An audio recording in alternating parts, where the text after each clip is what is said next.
using flames hot enough to cut right through steel and fusing pieces of metal together.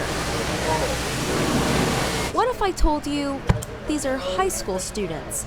It may not be your typical classroom, but it's preparing these kids for real jobs. So we suffered through a little bit of a lost generation over the last 10 or 20 years. We didn't have metal shops in high schools. Owen Industries president Tyler Owen is one of 40 donors that raised $1.2 million to fund the expansion of the welding fabrication program at Westside High School.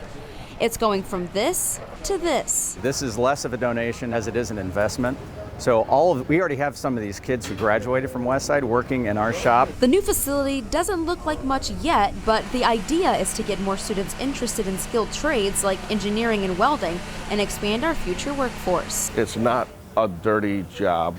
It's a good, respected, well-paid, clean environment. Welding instructor John Baumbach says 75 students are enrolled in a welding class.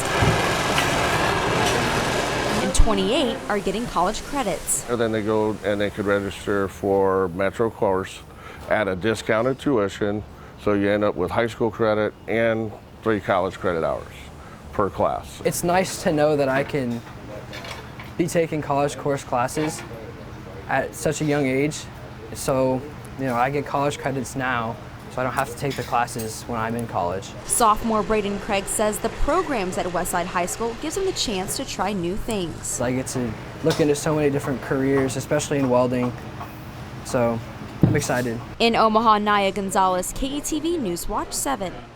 That is a fantastic idea. Instead of a ribbon cutting, Westside High will have a steel cutting at the new lab, and then the governor will be there. That's on Thursday at 4 o'clock. That's a great idea.